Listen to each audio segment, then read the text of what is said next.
70s was the time when fashion went wild and cars had character. But you know what else went totally bonkers back then? Ugly cars that make your eyes hurt. And we have the top 18 here for you. Trust me, you won't like them. Nobody does. The 1975 Plymouth Road. The 1975 Plymouth Road Runner model seems to have aged into a classic example of how even the most celebrated line of muscle cars can take a stumble, at least in terms of looks. Let's talk about the design characteristics that got everyone talking. One of the first things you'll notice about the 1975 Roadrunner is its awkward proportions. The car sports a wide, flat front end that somehow loses the aggressive edge seen in its ancestors. Sure, the headlights are big and round, the kind of thing that catches your eye, but they don't add much to the overall aesthetic. Instead, they end up looking almost cartoonish against the broad expanse of the grille. Unlike the sleek and sporty lines that are the hallmark of standout designs, this Roadrunner embraces a boxy silhouette. It feels dated, even by 1975 standards.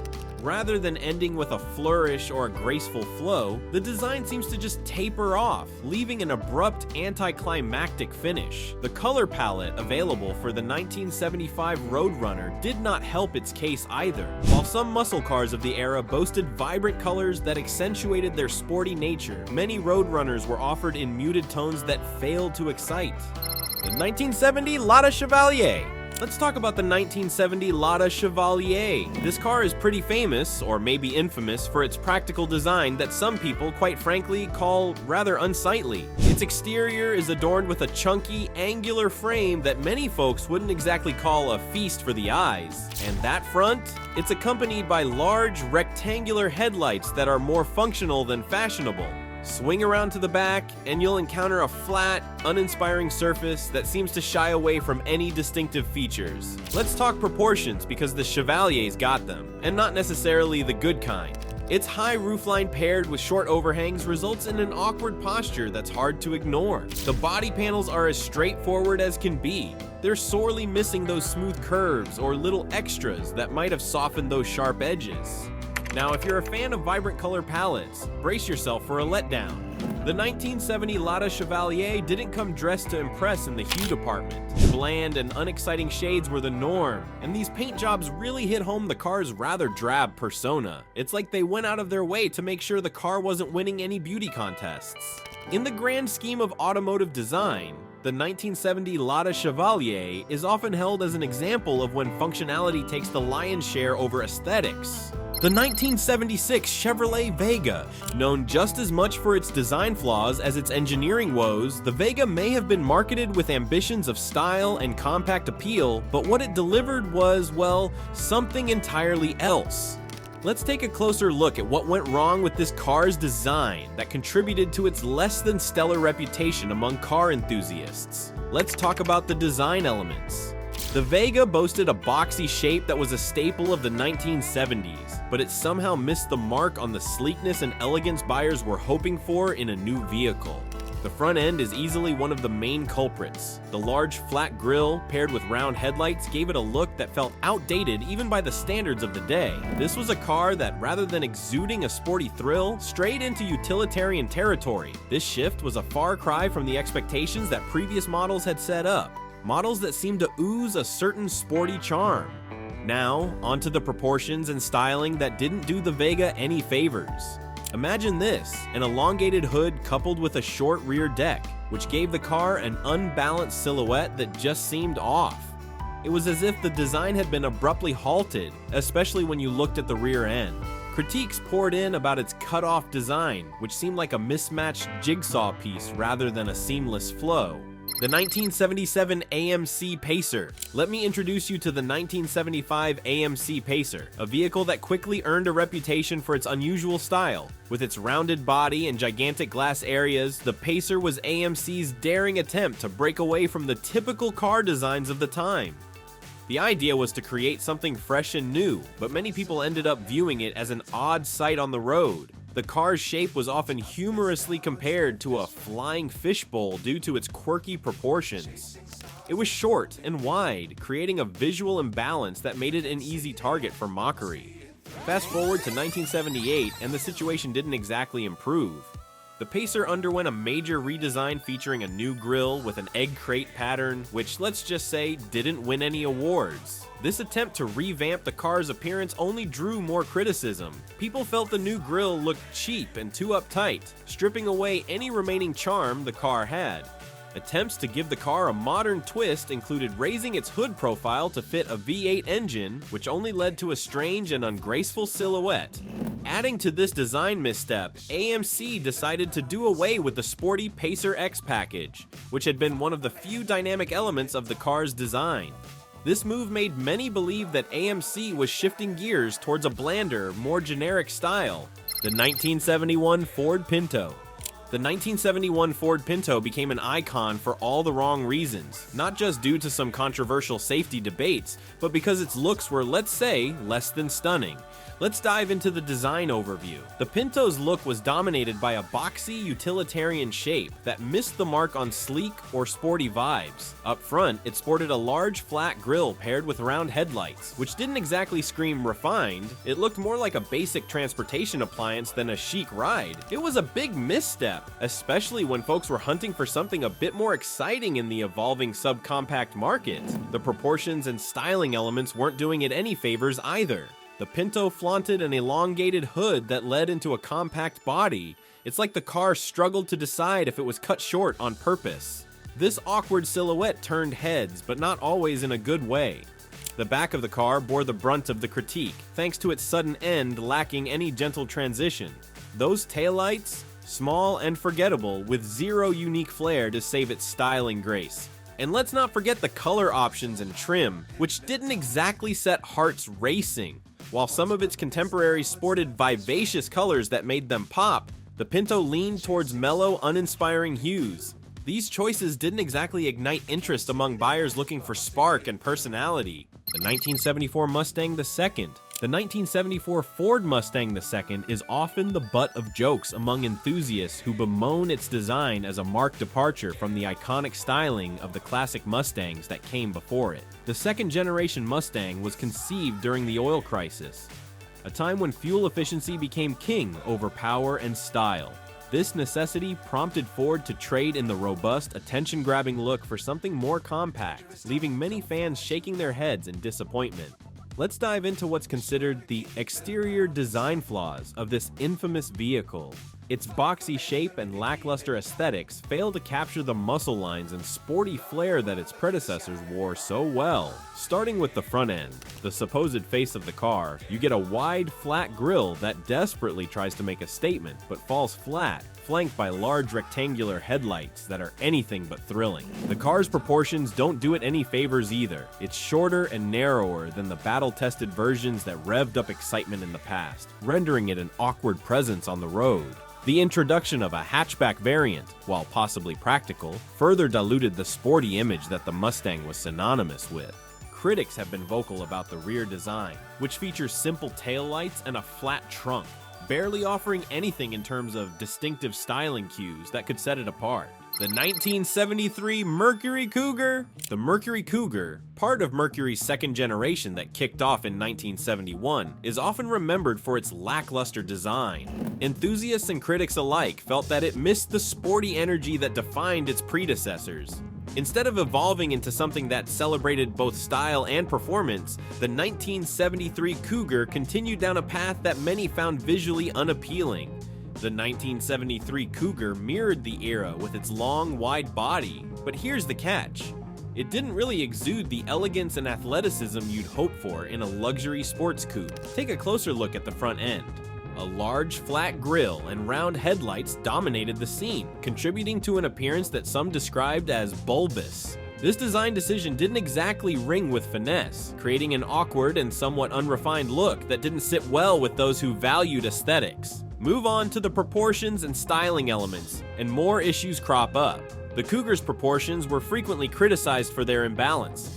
Its elongated hood and short rear deck didn't harmonize well together, creating a silhouette that was off.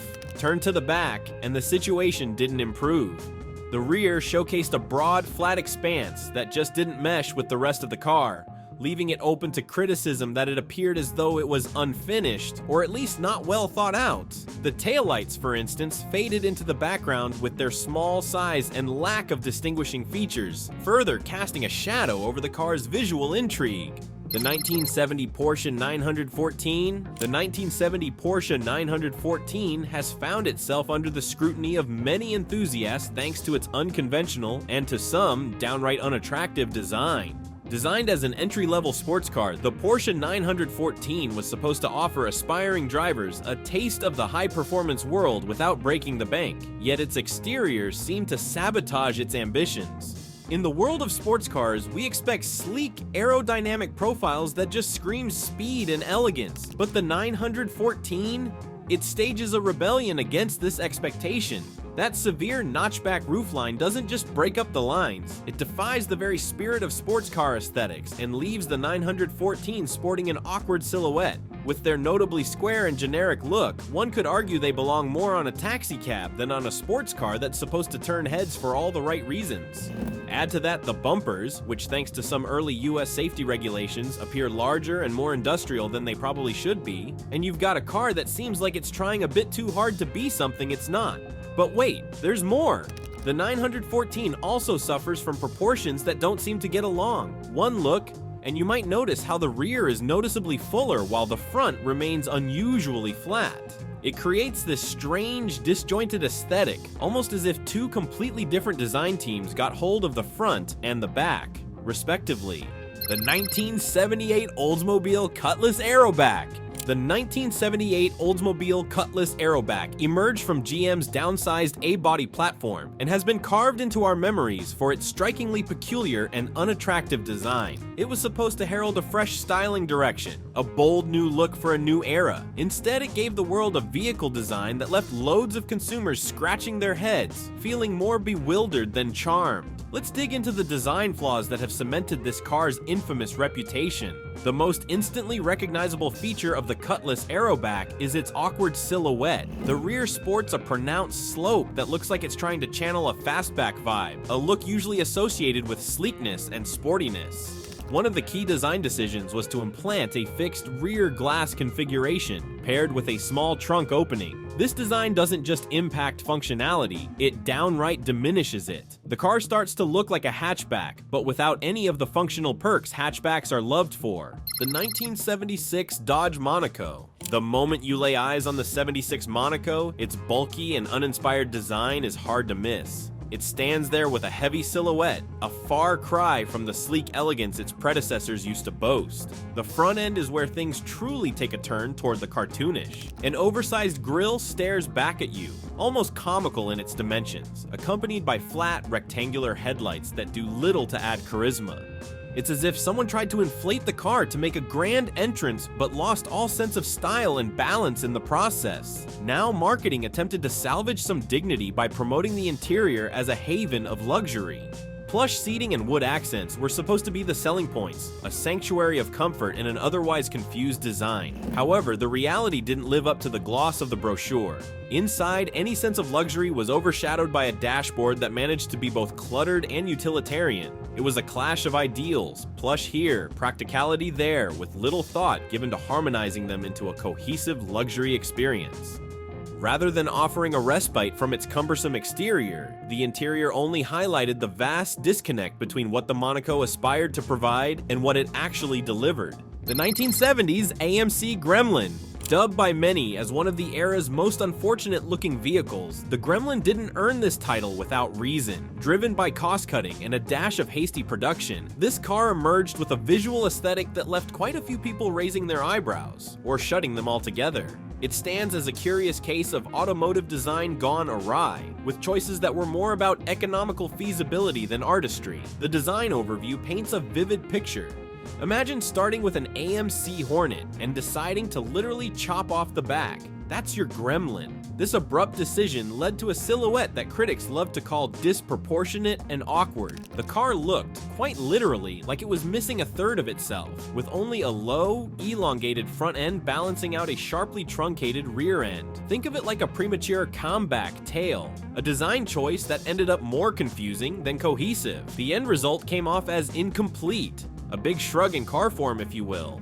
Then we've got the styling elements, and suffice it to say, they didn't rescue the Gremlin from its aesthetic woes. Up front, a large flat grille was accompanied by round headlights, enhancing what many viewers saw as its bulbous look. And if you thought the front was a challenge, check out that rear! The awkwardly shaped rear window, paired with an abrupt cutoff, only dug the Gremlin deeper into its unattractive reputation. The 1975 Chrysler Cordoba. The 1975 Chrysler Cordoba has quite the reputation, not the good kind, unfortunately. Billed as a personal luxury vehicle, the Cordoba had its sights set on wooing consumers with its promise of elegance and comfort. Let's talk about those design characteristics. Picture this, a large, bulky front end that commands attention for all the wrong reasons, dominated by a sprawling grille, flanked by oversized headlights. Sure, it's an imposing look, but in reality, many found it awkward and lacking any hint of refinement. The front fascia just didn't align with what you'd expect from a luxury ride. Instead of sleek curves, what you got was a face that appeared outdated even when it first rolled off the line. Talk about setting the wrong tone from the get-go. The 1975 Cordoba was a textbook example of unbalanced design. A long hood stretched out, only to be abruptly answered by a short rear deck, creating a silhouette more awkward than alluring. And let's not forget the rear end, which came under fire for its flat and uninspiring design. Simplistic, lackluster taillights did nothing to lift its overall appeal. They were just kind of there, not adding an ounce of flair. The side profile didn't fare much better, with a boxy shape that stood out like a sore thumb. It came off as utilitarian rather than elegant, certainly not the dynamic lines you'd hope for in a supposed luxury car. The 1973 Pontiac GTO. Ever glance at the 1973 Pontiac GTO and wonder what went wrong? In the realm of muscle cars, the GTO was once a titan, carrying with it a legacy of power and design that turned heads and quickened pulses. But by the time 1973 rolled around, the GTO's charm seemed to have faded, leaving enthusiasts scratching their heads. Let's delve into the design changes that stirred up so much chatter. In 1973, Pontiac decided to reposition the GTO, steering it away from its muscle car roots and aiming it towards the territory of personal luxury vehicles. The new design style, dubbed colonnade styling, was widely viewed as a euphemism for unattractiveness. Rather than boasting the fierce aggression of old, the GTO took on shrouded round headlights that lacked any hint of menace. The grille? It was split by a pointed body-colored snout that many found rather displeasing to look at. Talk about a betrayal in design language. The 1974 Dodge Dart, the Dart, while praised for its reliability and practicality, like that dependable friend who's always on time but never stands out, left much to be desired in the looks department. It's a classic case of function overshadowing form, a sentiment many car enthusiasts still echo when reflecting on its design choices and overall aesthetic. Let's talk about those boxy aesthetics. By 74's, the Dart had embraced the design trends of the time, those rigid, boxy shapes that screamed 70s style. This was a notable departure from the more elegant and streamlined lines its predecessors flaunted. Look at the front end, and you'd see a large, flat grille flanked by rectangular headlights. It was a look completely devoid of the assertive flair and aggressive stance typically expected of muscle cars. Instead of a bold, powerful face, the Dart seemed to say, "Sorry, I'm not what you hoped for." Now, onto the proportions where things really went awry. The 1974 Dart featured an elongated hood leading to a shortened rear deck, creating a silhouette that felt uncomfortably off balance. Then we have the dull color palette. Many of the Darts on the road rolled out in muted hues that did little to radiate any visual charm. The absence of vibrant colors or captivating patterns meant there was nothing to draw the eye away from its awkward shape. The 1978 Volkswagen Rabbit. When it rolled onto the scene, the Rabbit's boxy exterior, more reminiscent of a fridge than a car, didn't exactly scream elegance or sportiness like its flashy contemporaries. Imagine a flat front end leading up to a high roofline. Its silhouette resembled something designed for pure utility rather than style. Giant rectangular headlights sat beside a broad, mundane grille, creating a look that's best described as yawn-inducing. There was no buzz, no dynamism, just an almost clunky feel that defied the sleek lines that other compact cars of the era flaunted. Then there's the issue with proportions. They were a real head-scratcher.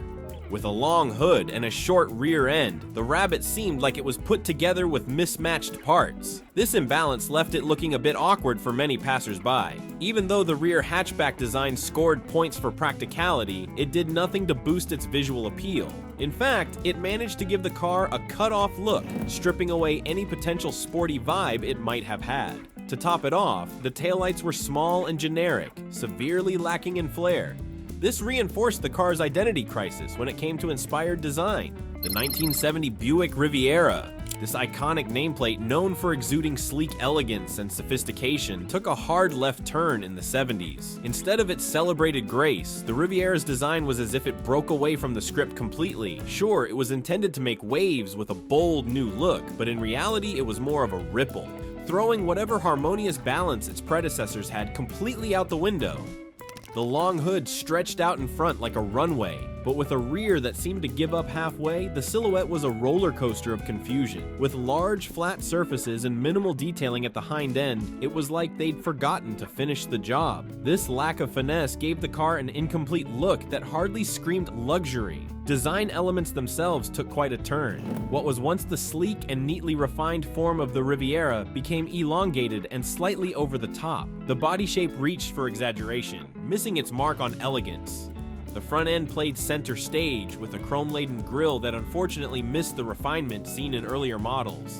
The 1977 Datsun 200SX. Have you ever taken a good look at the 1977 Datsun 200SX and thought, what were they thinking? Amidst the bustling automotive scene of the late 70s, this quirky little number made quite the entrance. Unlike its peers, this car didn't just blend into the backdrop. It stood out, and not necessarily for the reasons Datsun hoped. Let's talk about the awkward aesthetics of this vehicle. At first glance, the 200SX boasted a unique profile that left many feeling puzzled. It was as if someone took the boxy essence of a Citroën SM and then sprinkled in some AMC Matador for good measure. The result? A silhouette that seemed out of sync with the sleek, aerodynamic vibe associated with sporty coupes. Up front, the car sported a large protruding grille, seeming almost overconfident in its dominance of the face. Meanwhile, the round headlights teamed up to give off a cartoonish vibe, which didn't help the car achieve the sporty allure it was aiming for. Now onto the proportions. Oh, those proportions. They did no favors for the 200SX's visual appeal. Rather, they cranked the quirkiness factor up to 11. It created an imbalance that was nothing short of jarring. Add to this the cut-off wheel arches and the dramatic A-shaped C-pillars, and you have a design cocktail that left many onlookers disoriented. Some even went as far as to call it ugly. But that's all, folks. Which one do you think is the ugliest? Please share your thoughts in the comments section. Thanks for watching. If you liked this video, watch the other video we made on the top selling cars of this September.